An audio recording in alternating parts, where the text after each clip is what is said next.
चारों तरफ जश्न का माहौल है और इन तस्वीरों पर जी न्यूज की नजर लगातार है। मैं निधि चतुर्वेदी आपके साथ और अब आपको रेखा गुप्ता की 20 कहानियां दिखाएंगे, सुनाएंगे। कल लंबे सस्पेंस के बाद ऐलान किया गया कि रेखा गुप्ता ही दिल्ली की मुख्यमंत्री अगली होंगी। रेखा गुप्ता एक ऐसा नाम जो कि सुर्खियों में रहा था, लेकिन उससे पहले किसी ने नहीं सोचा था कि दिल्ली की सीएम बन जाएंगी रेखा गुप्ता। दिल्ली की नई सीएम बनने जा रही हैं वो। पद और गोपनीयता की आज शपथ लेंगी, लेकिन कैसे पाई सत्ता की ये चाबी उन्होंने, कैसे वो संघर्ष से शिखर तक आई है, दिखाएंगे उनसे जुड़ी 20 बड़ी कहानियां। भारतीय जनता पार्टी की विधायक रेखा गुप्ता दिल्ली की नई मुख्यमंत्री होंगी। दिल्ली प्रदेश बीजेपी कार्यालय में केंद्रीय पर्यवेक्षकों की मौजूदगी में सर्वसम्मति से पार्टी विधायक दल की नेता चुने जाने के बाद उन्होंने सरकार बनाने का दावा पेश किया। दिल्ली की शालीमार बाग विधानसभा सीट से पहली बार विधायक बनी रेखा गुप्ता आज दोपहर मुख्यमंत्री पद की शपथ लेंगी। विधायक दल की बैठक के बाद पूर्व केंद्रीय मंत्री रविशंकर प्रसाद ने घोषणा की कि रेखा गुप्ता को सर्वसम्मति से विधायक दल की नेता चुना गया है। बीजेपी संसदीय बोर्ड ने रविशंकर प्रसाद और राष्ट्रीय सचिव ओम प्रकाश धनखड़ को केंद्रीय पर्यवेक्षक नियुक्त किया था। दिल्ली में सीएम को लेकर लगातार सस्पेंस बना हुआ था। बड़ी लड़ाई थी प्रवेश वर्मा और रेखा गुप्ता के बीच, लेकिन आखिर में रेखा गुप्ता ने ही बाजी मारी, जिसके बाद एक बार फिर दिल्ली को महिला सीएम मिली है। रेखा गुप्ता दिल्ली की चौथी महिला मुख्यमंत्री बनी है। इससे पहले शीला दीक्षित, सुषमा स्वराज और आतिशी दिल्ली की सीएम रही हैं। बड़ी जिम्मेदारी मुझे सौंपी गई है और मैं एक बार फिर से बहुत बहुत धन्यवाद करती हूँ आदरणीय प्रधानमंत्री नरेंद्र मोदी जी का, भारतीय जनता पार्टी के शीर्ष नेतृत्व का, अपने राष्ट्रीय अध्यक्ष नड्डा जी का, आदरणीय अमित शाह जी का, जिन्होंने मुझ जैसी साधारण परिवार की बेटी पे इतना भरोसा जताया। रेखा गुप्ता पहली बार विधायक बनी और सीधे मुख्यमंत्री बनने जा रही है। राजनीतिक करियर की शुरुआत उन्होंने 1993 में अखिल भारतीय विद्यार्थी परिषद से हुई। साल 1996 में डीयू छात्र संघ की अध्यक्ष बनी। इसके बाद उन्होंने पार्षद का सफर शुरू हुआ। साल 2007 और 2012 में उत्तरी पीतमपुरा से पार्षद का चुनाव लड़ा। इसके बाद 2022 में दिल्ली नगर निगम यानी एमसीडी के मेयर पद के लिए बीजेपी की उम्मीदवार के रूप में नामित की गई, लेकिन आंकड़े कम होने की वजह से वो मेयर नहीं बन गई और 2 बार विधानसभा चुनाव हारे के बाद पहली बार विधायक बनी, जिसके बाद वो अब मुख्यमंत्री पद संभालेंगी। रेखा गुप्ता बीजेपी महिला मोर्चा की राष्ट्रीय उपाध्यक्ष रह चुकी हैं। रेखा गुप्ता ने साल 2015 और साल 2020 के विधानसभा चुनाव लड़ा। शालीमार बाग सीट से उन्होंने अपना दावा ठोका, लेकिन सफलता नहीं मिली। जहां 2015 में उन्हें आम आदमी पार्टी की वंदना कुमारी ने करीब 11,000 वोटों से हराया, तो वहीं 2020 में उनकी हार का अंतर घटकर 4,400 वोट के करीब था। लेकिन रेखा गुप्ता पर हाईकमान ने विश्वास रखा और 2025 के विधानसभा चुनाव में रेखा गुप्ता ने शालीमार बाग विधानसभा सीट से टिकट दिया गया और उन्होंने आम आदमी पार्टी की वंदना कुमारी को 29,595 वोटों से हरा दिया। रेखा गुप्ता बाजीगर है, जिसने हार के बावजूद डटी रही, जिसका परिणाम ये हुआ कि वो शालीमार बाग से जीत हासिल कर सीधे मुख्यमंत्री की शपथ लेगी। आप देख रहे हैं रेखा गुप्ता की 20 कहानियां। रेखा गुप्ता का जो पूरा पॉलिटिकल करियर है वो छात्र राजनीति के साथ शुरू हुआ था और वो दिल्ली यूनिवर्सिटी से होती हुई दिल्ली की सीएम कैसे बनी है, आइए अब ये आपको बताएं। रेखा गुप्ता अपने युवा अवस्था से ही एबीवीपी के जुड़ी रही। अपने छात्र जीवन में ही उन्होंने अखिल भारतीय विद्यार्थी परिषद यानी एबीवीपी में शामिल हो गई थीं। रेखा गुप्ता दिल्ली विश्वविद्यालय के दौलत राम कॉलेज के छात्र संघ की सचिव चुनी गई थीं। 1995 से 76 में वो दिल्ली विश्वविद्यालय छात्र संघ की महासचिव चुनी गई थीं। रेखा ने दिल्ली विश्वविद्यालय से एलएलबी तक की पढ़ाई की है। दिल्ली विश्वविद्यालय से पढ़ाई पूरी करने के बाद रेखा गुप्ता 2003 में भारतीय जनता युवा मोर्चा में शामिल हुई। एबीवीपी से जुड़कर उन्होंने दिल्ली विश्वविद्यालय के लिए कई काम किए। 1996 में उन्होंने एनएसयूआई के उम्मीदवार को हराकर दिल्ली विश्वविद्यालय छात्र संघ की अध्यक्ष बनी। रेखा गुप्ता ने साल 2007 में उत्तरी पीतमपुरा से पार्षद चुने जाने के बाद महिलाओं और बच्चों के भलाई के लिए काम किया। उन्होंने सुमेधा योजना जैसी पहल शुरू की, जिसके तहत आर्थिक रूप से कमजोर छात्राओं को उच्च शिक्षा हासिल करने में मदद मिली।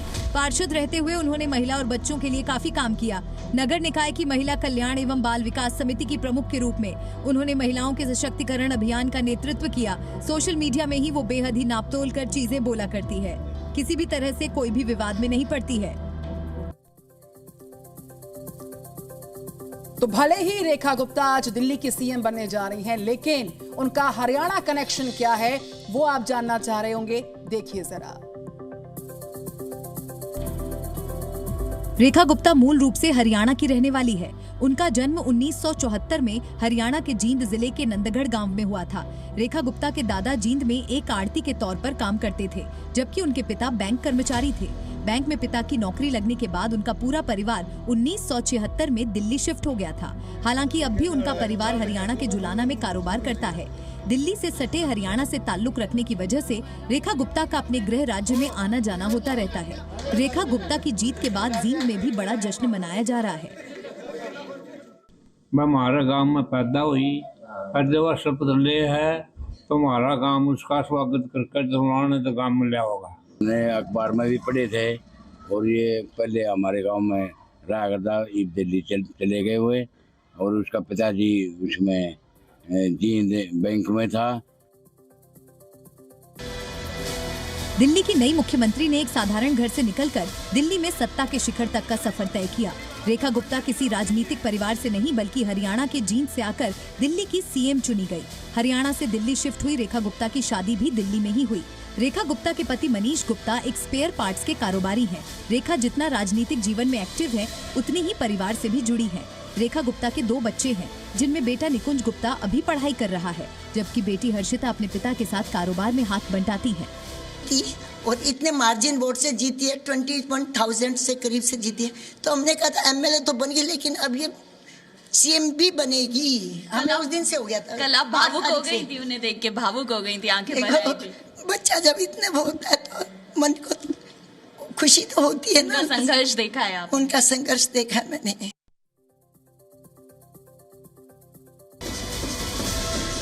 रेखा गुप्ता के सीएम के नाम ऐलान होने के बाद से ही उनके घर पर जश्न का माहौल है।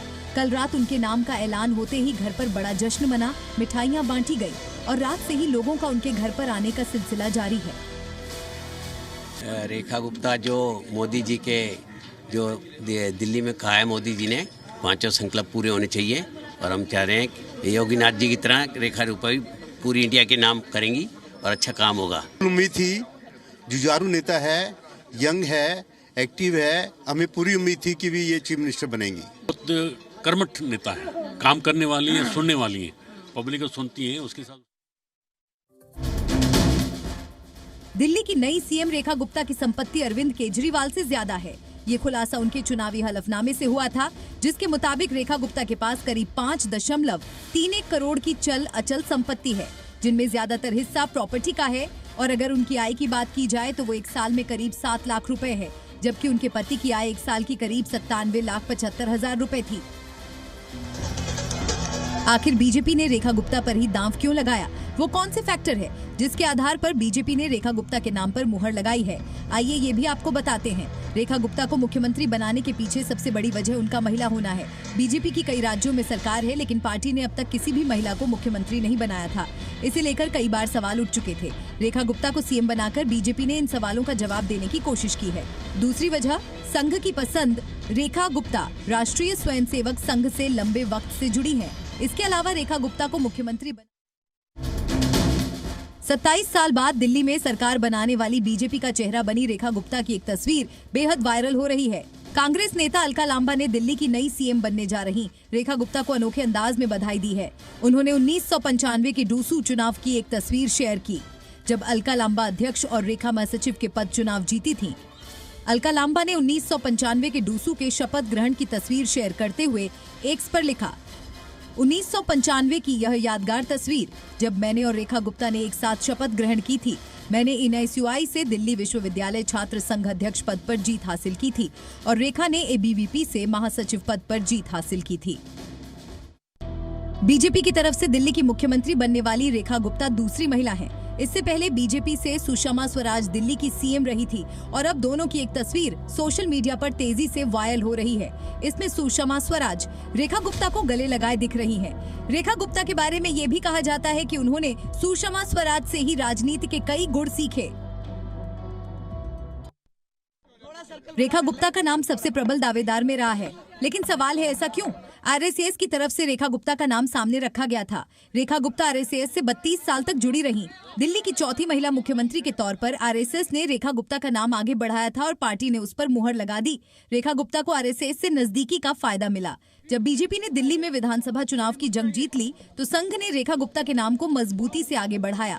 इसके साथ ही महिला होना उनके पक्ष में गया। इस बार महिला वोट बड़ी संख्या में बीजेपी की तरफ लौटा है, क्योंकि पूरे देश में बीजेपी की कोई महिला सीएम नहीं है। रेखा गुप्ता के खिलाफ कोई भी आपराधिक मामला दर्ज नहीं है, जिससे उनकी छवि एक ईमानदार और निष्ठावान नेता के रूप में उभरती है।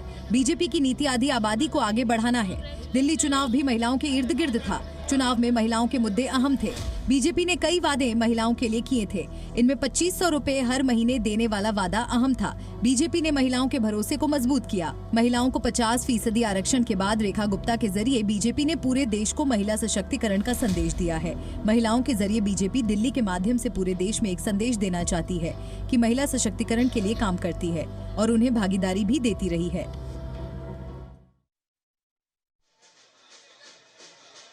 अब सीएम के लिए भले ही रेखा गुप्ता का नाम फाइनल हो गया हो, लेकिन उनके सामने कई बड़ी चुनौतियां हैं जिनसे उन्हें पार पाना होगा। चुनाव के समय ऐलान की गई योजनाओं को उन्हें तुरंत लागू करना होगा। सरकार में दूसरे वरिष्ठ सहयोगियों के साथ तालमेल बिठाना भी खासा चुनौती भरा होगा। यमुना की सफाई और प्रदूषण पर नियंत्रण करना होगा, क्योंकि केंद्र में बीजेपी की सरकार है। इसीलिए कानून व्यवस्था के मुद्दे पर भी उनकी परीक्षा होगी। राजनीतिक पंडितों के मुताबिक सीएम बनने के बाद रेखा गुप्ता के हर काम की पूर्व सीएम अरविंद केजरीवाल से तुलना होगी।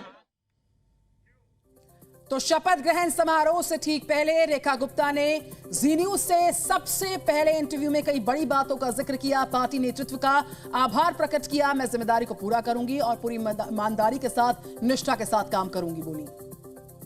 क्या कहना चाहती है दिल्ली की जनता को? पहली मुख्यमंत्री 27 साल बाद बीजेपी की दूसरी मुख्यमंत्री।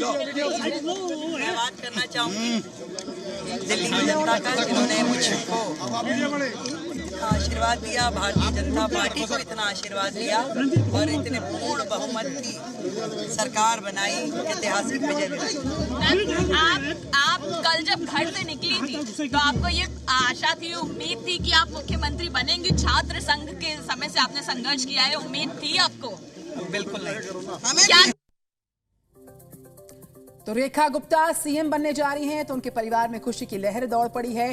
परिवार काफी गौरवान्वित महसूस कर रहा है। उनमें से एक है उनकी सास, जिन्होंने शपथ ग्रहण से पहले कहा है कि उनकी बेटी दिल्ली वालों के लिए काम करेंगी। जब ये जीती और इतने मार्जिन वोट से जीती है, 21,000 से करीब से जीती है, तो हमने कहा था एमएलए तो बन गई, लेकिन अब ये सीएम भी बनेगी। हमें उस दिन से हो गया था। कल आप भावुक हो गई थी, उन्हें देख के भावुक हो गई थी, आंखें भर आई थी। बच्चा जब इतने वो होता है तो मन को खुशी तो होती है ना। संघर्ष देखा है आप? उनका संघर्ष देखा है मैंने। दिल्ली की विधानसभा की सीट से विधायक चुनकर आने वाली रेखा गुप्ता की सादगी लोगों को बहुत ही पसंद आई है। बहुत ही सिंपल वो रहती हैं और खादी की साड़ियां पहनना उनको पसंद है। दिल्ली वालों को उनकी सादगी बहुत पसंद आई और अब वो दिल्ली की चौथी महिला मुख्यमंत्री बनेंगी।